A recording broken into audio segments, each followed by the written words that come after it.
Hans Hermann Hoppe, que le dice, pero escúchame, Milei, vos tendrías que haber echado 70.000 empleados públicos, tendrías que haber privatizado 200 empresas, que haber cerrado el Banco Central, no sé por qué lo tenés el Banco Central abierto. Entonces, bueno, vale todo, si estamos en transición, no se puede ser purista en ningún sentido, ¿no? Y yo miro la historia de los países que bajaron la inflación y no es que, bueno, acá estos 5 países bajaron la inflación siguiendo a Friedman. Estos la bajaron siguiendo a Keynes. La verdad es que eso no existe. Existe que equilibraron las cuentas públicas, pusieron un banco central independiente y la cosa más o menos funcionó. En el caso de Ecuador, dolarizaron. ¿Esto sirvió? ¿El gobierno está haciendo cosas que ya se probaron y que ya funcionaron? Bueno, sí, más o menos va en esa línea. Listo, estamos bien, digamos, estamos bien. Déjame sumar, mira, Iván Carrino está acá con nosotros. ¿Qué tal, Iván? Que mira, yo justamente, ¿qué haces, Iván? Gracias por estar acá en Ahora Play estamos. No, porque justo él escribió una nota, que es por eso que quería hablar con él, que es una continuidad de lo que nosotros estamos charlando. La nota que él escribió en Infobae se titula ¿Qué hace Milei?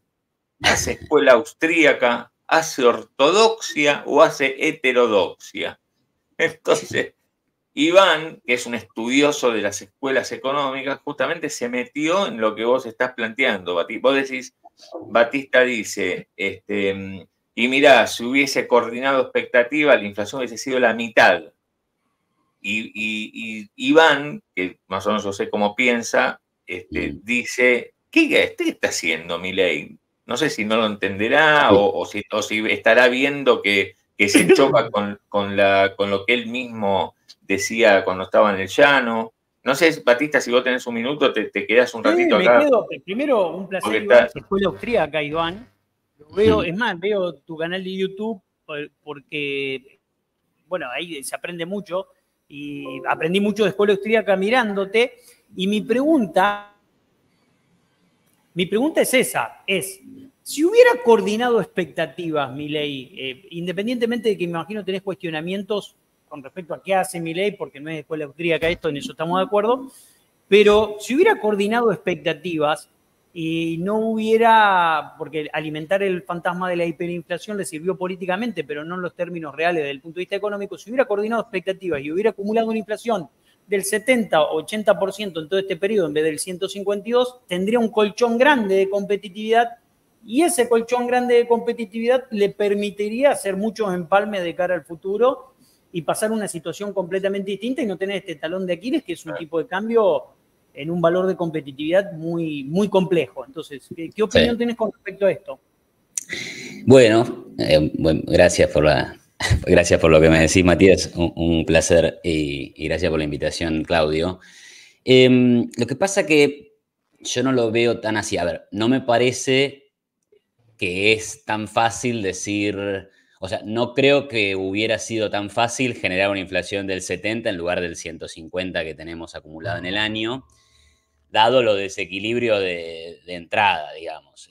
No, veníamos a una inflación alta de 3 dígitos y había que destapar varias ollas de precios regulados, entre ellos el dólar, ¿no? Digamos que subió 120% en el mercado oficial, lo mismo el precio de las naftas, prepagas.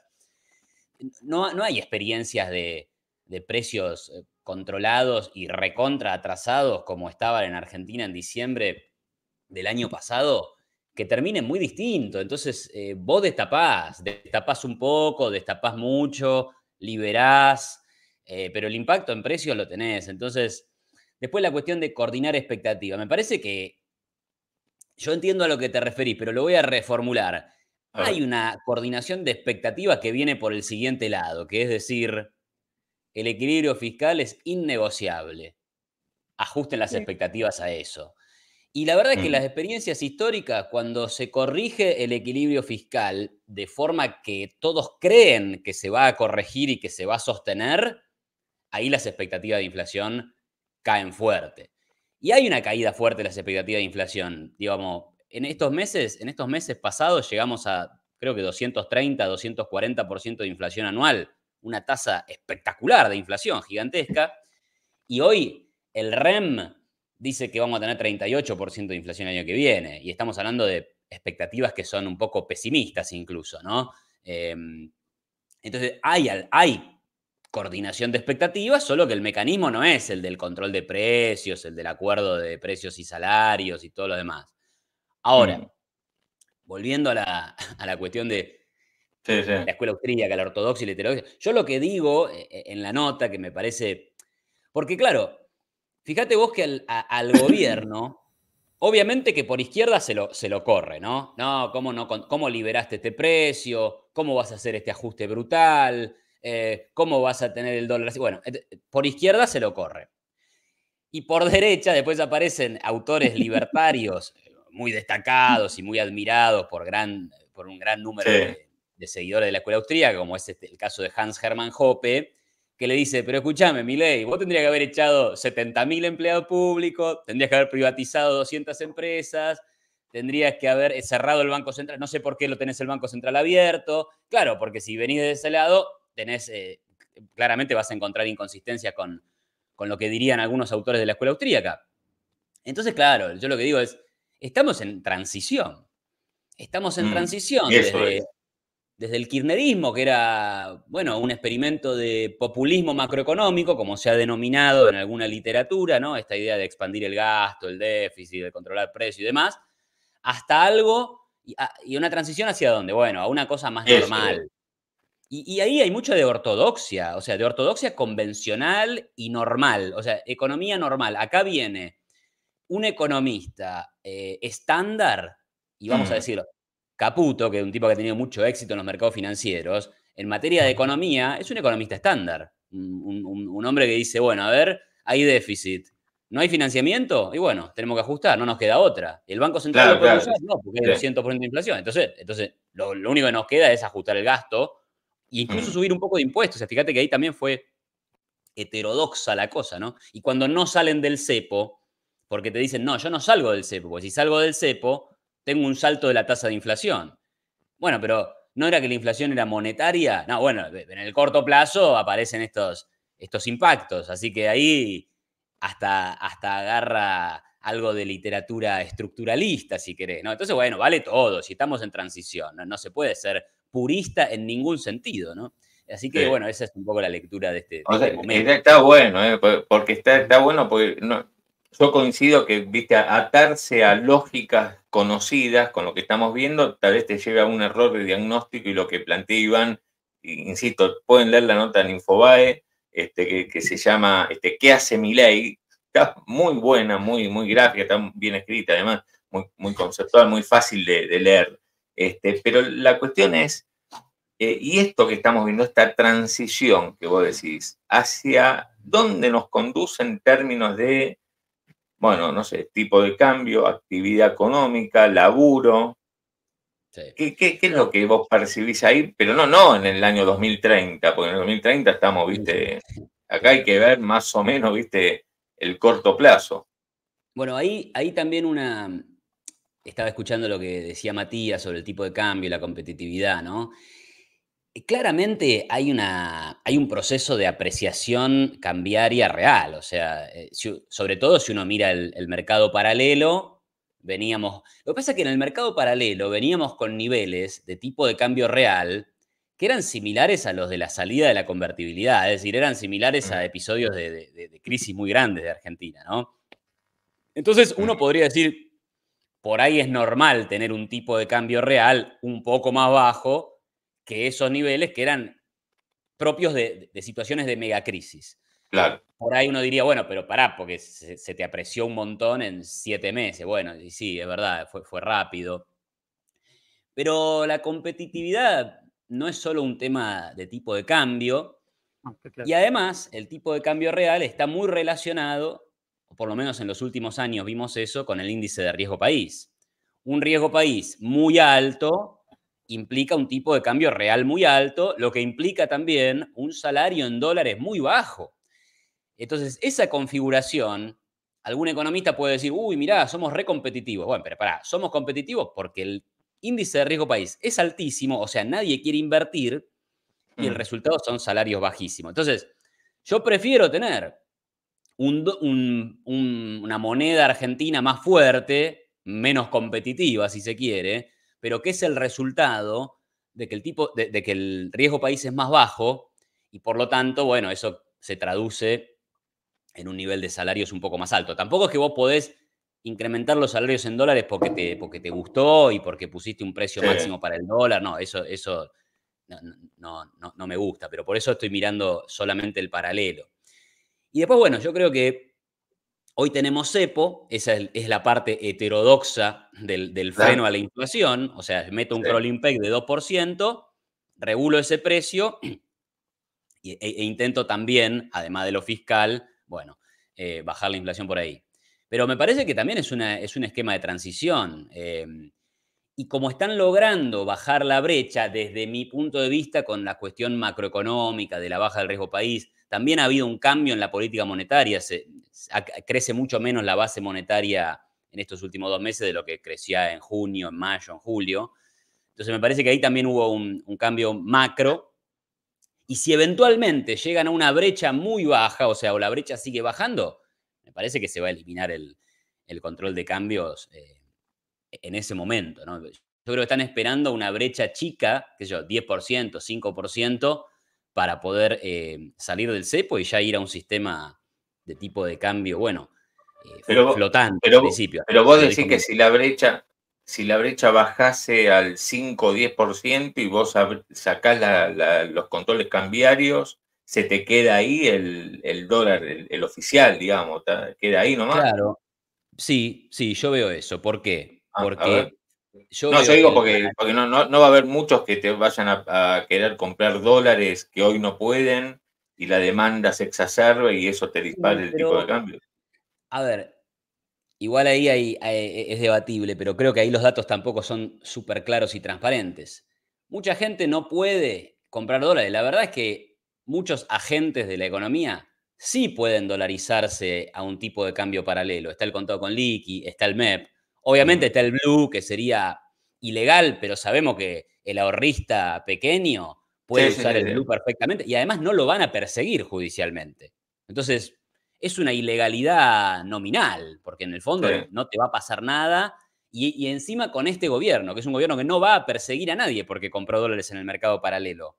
Se lo dijo. Claro, tendrá un problema con la FIP después, habrá que ver cómo justifica, ese puede ser un tema sin duda y obviamente que restringirá un poco el acceso a ese mercado.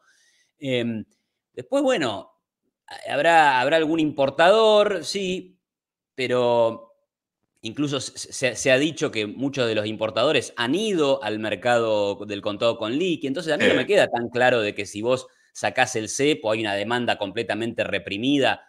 Puede existir algo de demanda reprimida en cuanto a giro de utilidades, es verdad, pero con una economía más razonable, con una perspectiva de menor inflación, con equilibrio fiscal, con mayor desregulación, respeto por la propiedad privada, tal vez no, si sos una empresa, no querés irte corriendo a mandar la plata afuera, sino por ahí volver a invertirla.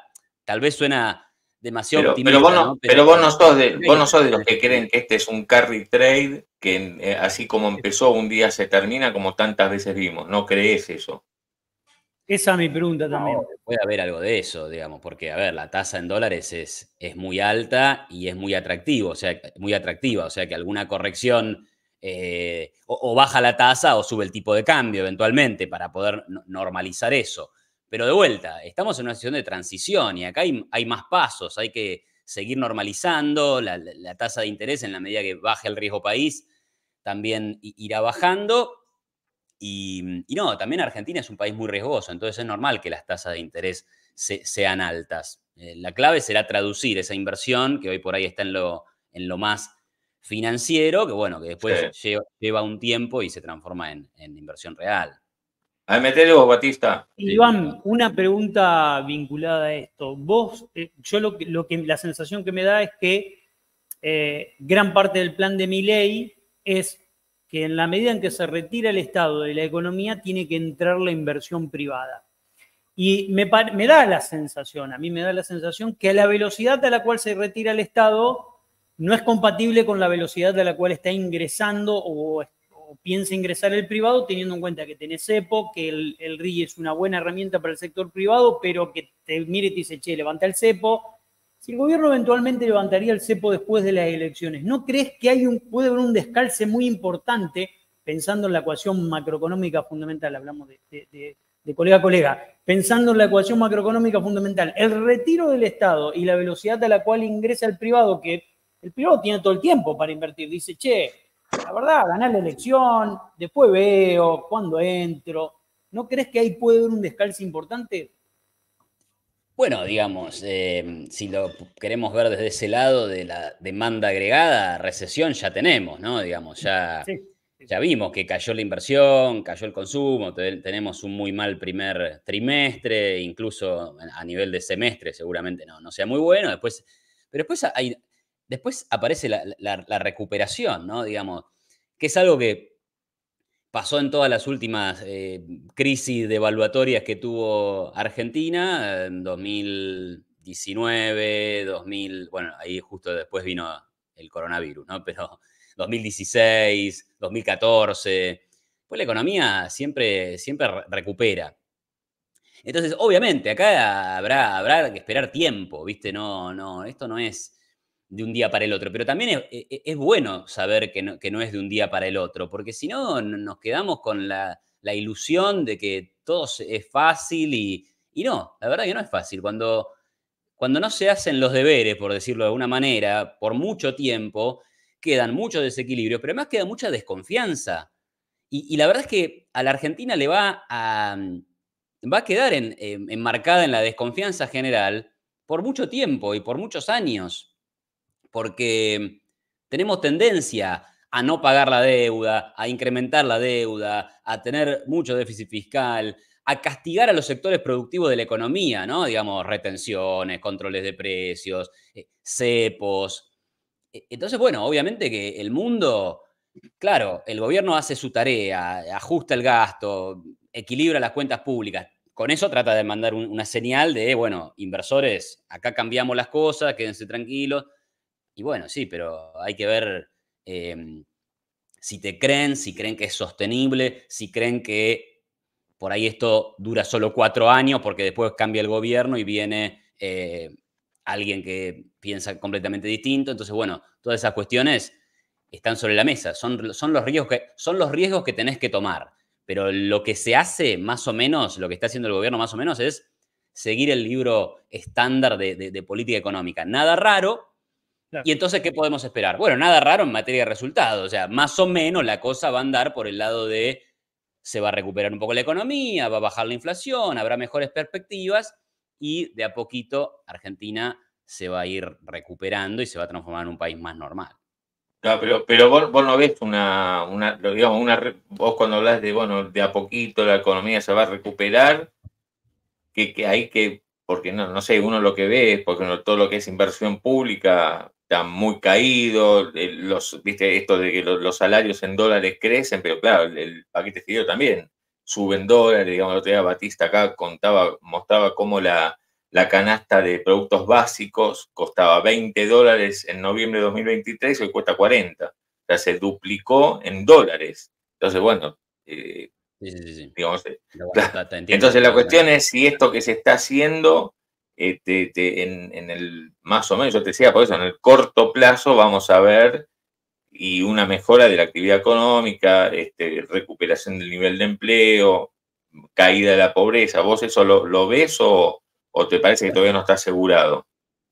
En materia de pobreza, ahí está el análisis de Rosada, ¿no? De la Universidad de Itela, que anticipa ahí bastante bien al INDEC y era algo predecible. O sea, los salarios están creciendo por encima de los precios en los últimos 2-3 meses y eso obviamente que repercute directamente en la reducción de la pobreza.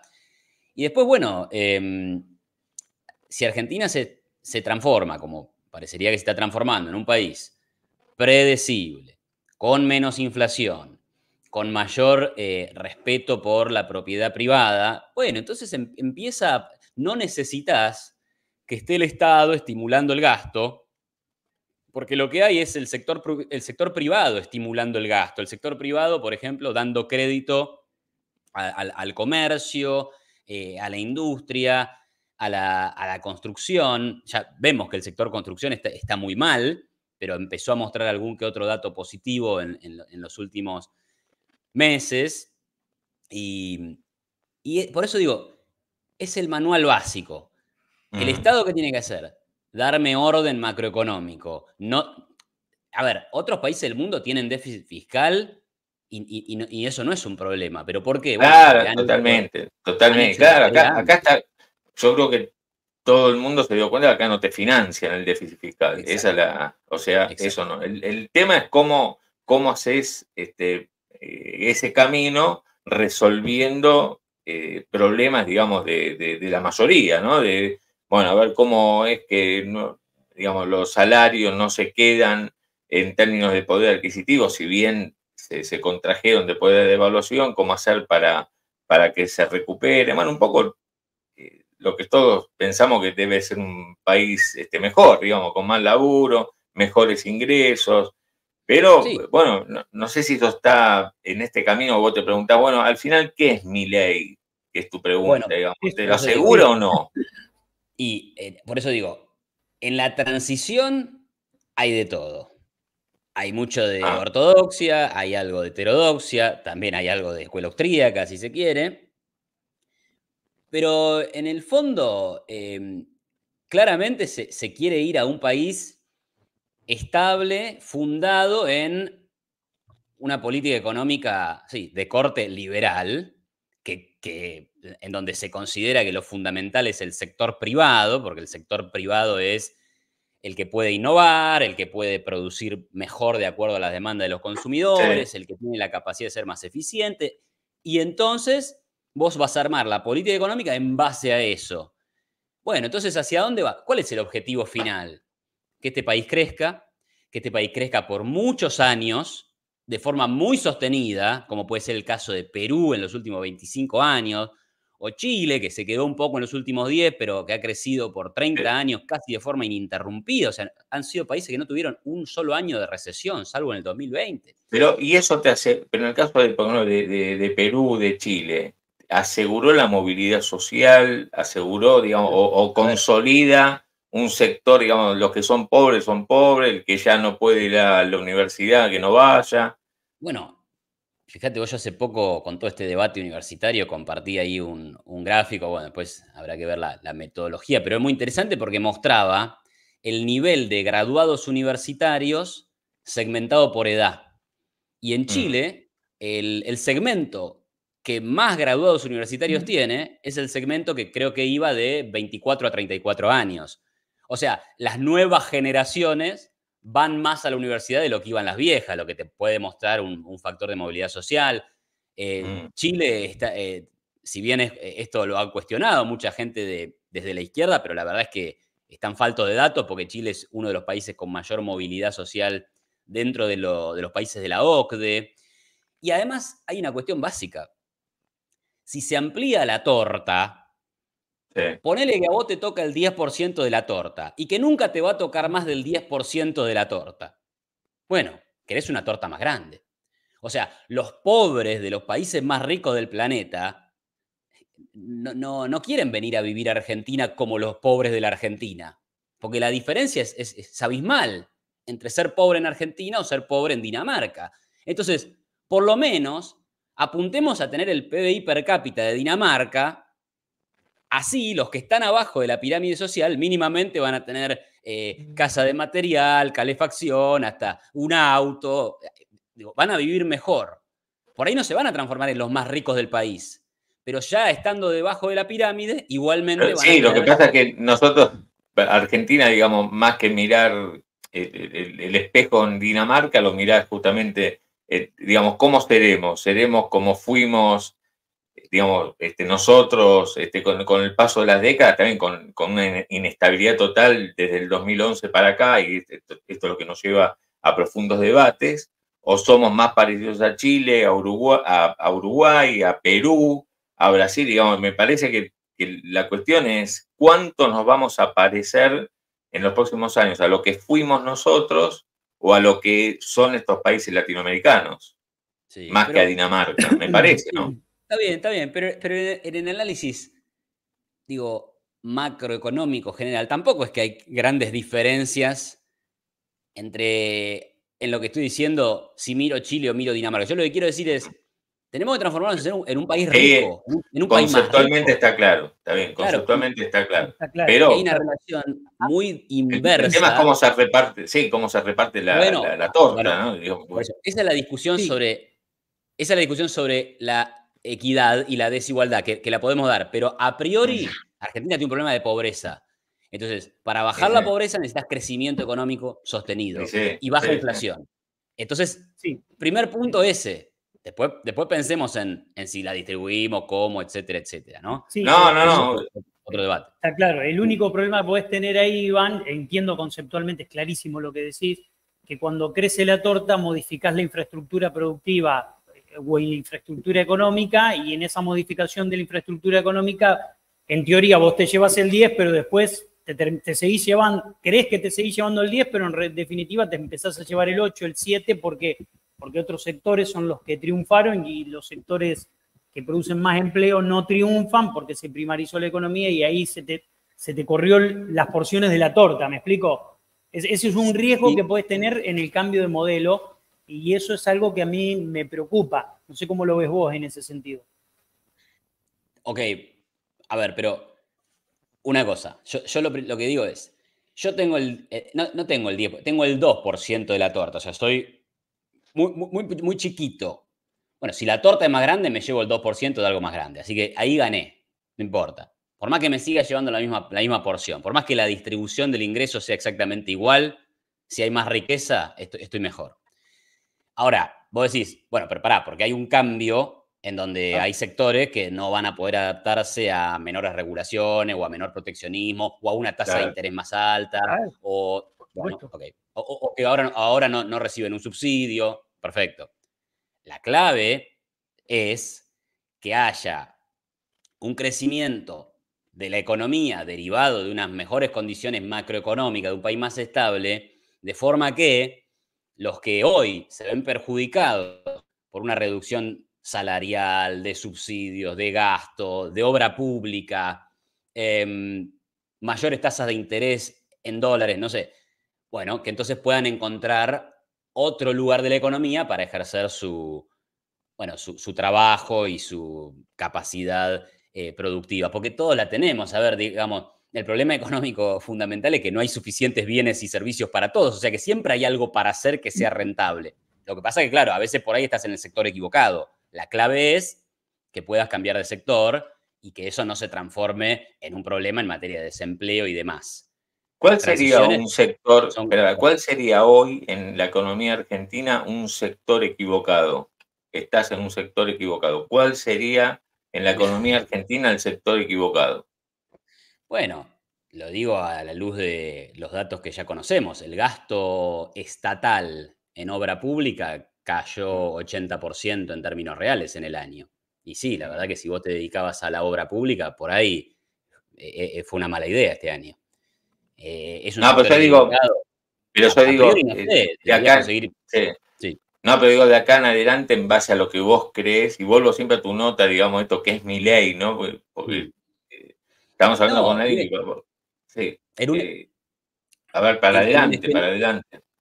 Lo que pasa es que en un esquema libre, liberal, el rol del Estado no asigna subsidios específicos, no protege sectores específicos. La estructura tributaria es igual para todos, o sea, hay igualdad de condiciones de juego para todos, ¿no?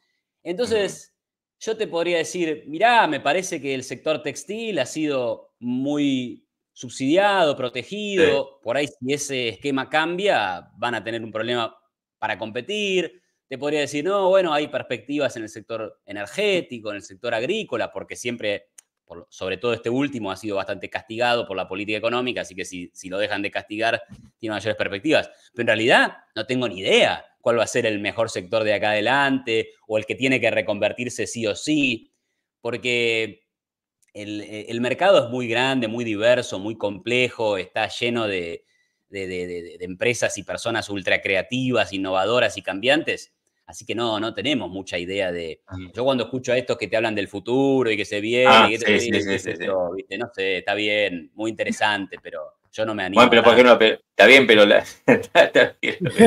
pero igual, pero la verdad que la gente Pone que eso, vestirse, no andar desnudo, digamos, vestir nos vamos a vestir. La pregunta es si Argentina tiene que mantener su industria textil, que no sé, emplea unos cuantos decenas de miles de personas o no, digamos, por ejemplo, ¿entendés? O de abrir todo, o por ejemplo, el sector de electrodomésticos o parte de él, que el gobierno dice, bueno, mira, compitan y le bajaron aranceles y probablemente los eliminen, entonces viene todo lo chino, entonces, no, electrodomésticos tampoco. Pero bueno, seguimos usando electrodomésticos. El tema es de dónde son, si son argentinos o son chinos. La ropa y los electrodomésticos. Y después, ¿qué hacemos con los que hoy laburan ahí? Bueno, hay un proyecto de ley también, ¿no? De Alejandro Bongiovanni y Dayana Fernández Molero, que son del PRO, que también tienen un proyecto para reducir aranceles a notebooks y a teléfonos celulares, que eso también estaría bueno. Claro, entiendo el punto. Bueno, ¿cómo hacemos para eliminar todo el proteccionismo y que eso no sea un problema para las empresas, el sector vinculado?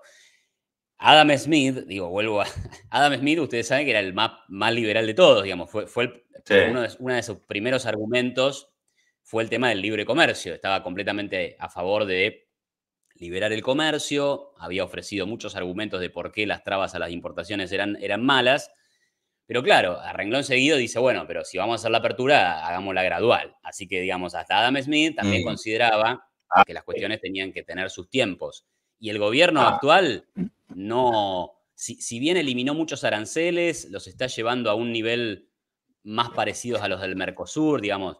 Primero que no es tan fácil eliminar ese tipo de trabas y segundo que, bueno, también entiendo que el gobierno mismo tiene esta noción de la gradualidad en términos de cómo desarmar todo este esquema que lleva tantos años, ¿no?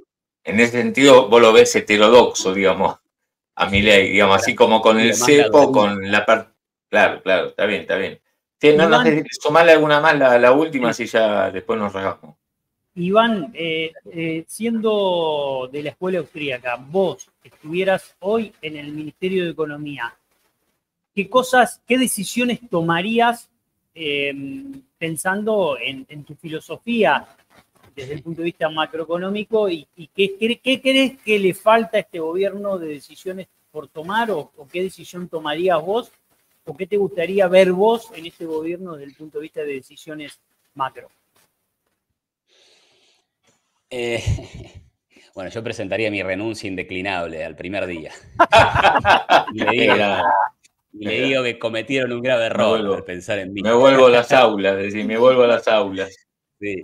No, a ver, digamos, yo lo escribo, digamos, a mí, por ejemplo, dos cosas que he objetado en este tiempo es el tema del cepo, o sea, claramente a mí, yo creo que tener cepo, si bien entiendo que existen algunos beneficios en el sentido de si no salgo del cepo, logro evitar un salto de la inflación, entonces tengo el beneficio de que no genero un nuevo salto de la inflación. Bueno, pero también existen costos del cepo, ¿no? O sea, hay empresas que hoy no pueden girar utilidades o no lo pueden hacer de una forma tan libre como podría. Hay un castigo al exportador porque le liquidan a un tipo de cambio que no es el que podría ser. También aparece un subsidio a las importaciones. O sea, desde un punto de vista también de la economía no es una medida deseable. Entonces, pero así que tampoco me pareció una buena idea retrotraer el aumento de las prepagas, mandar a la Oficina de Defensa de la Competencia en un dictamen de 3 días, o sea, en 2 días se dieron cuenta de que había colusión, todo me pareció muy poco serio. Pero después, esto de decir, bueno, pero como yo vengo de la escuela austríaca, digo tal cosa, tampoco me parece constructivo ni razonable porque también soy alguien que, no sé, que creo en las cosas que han dado resultados. Y yo miro la historia de los países que bajaron la inflación y no es que, bueno, acá estos 5 países bajaron la inflación siguiendo a Friedman. Estos la bajaron siguiendo a Keynes. Estos la bajaron siguiendo a Rothbard. La verdad es que eso no existe. Existe que equilibraron las cuentas públicas, pusieron un banco central independiente y la cosa más o menos funcionó. En el caso de Ecuador dolarizaron. O sea, tengo una mirada más pragmática también, de decir, bueno, a ver, ¿esto sirvió? ¿El gobierno está haciendo cosas que ya se probaron y que ya funcionaron? Bueno, sí, más o menos va en esa línea. Listo, estamos bien, digamos, estamos bien. Claro.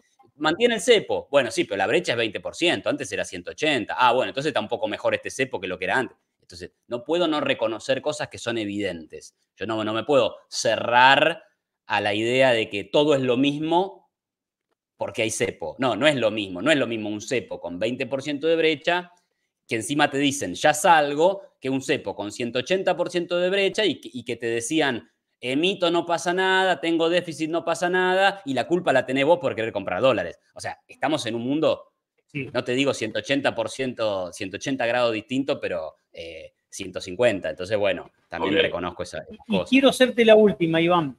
Chiquita, porque no, nos vamos y viene con economía explicada con Telechea. 5 minutos tenemos. Te pregunto esta cuestión. El gobierno dijo, no vamos a bajar, no me jodan más con bajar impuestos, dijo Sturzenegger el otro día.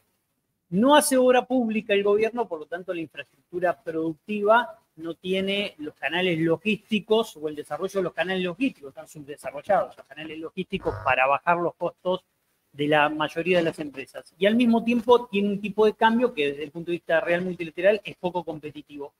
¿Cómo crees vos que podemos lograr en este nuevo modelo mejorar la competitividad si los tres ejes están en ese momento, en ese esquema donde el gobierno no va a hacer obra pública, por lo tanto no va a mejorarlo, lo hará el privado, el privado tiene sus tiempos que no son los que necesita por ahí la economía.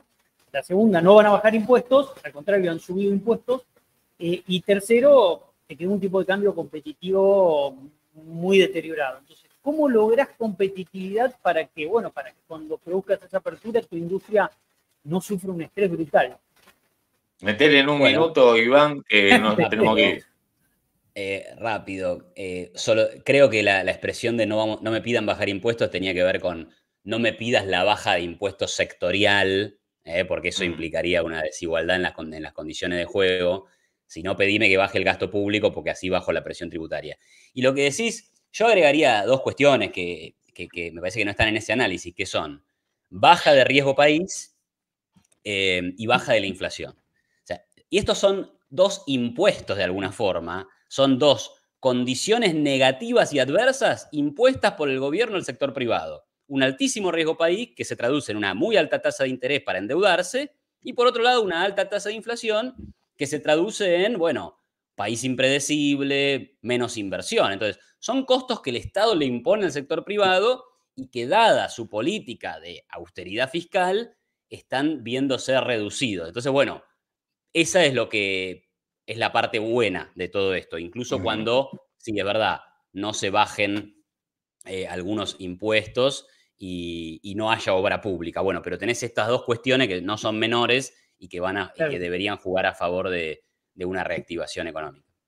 Iván, un lujazo, otra vez tenerte acá debatiendo y mira, te digo, hay mucho rebote en el chat, recién puse ahí varias opiniones a favor, en contra de lo que vos estabas diciendo y de lo que también contaba acá o de lo que decía Batista, pero la próxima la vamos a seguir porque me parece que como que quedó la mecha encendida. Así que muchas gracias por nada, porque es un gustazo.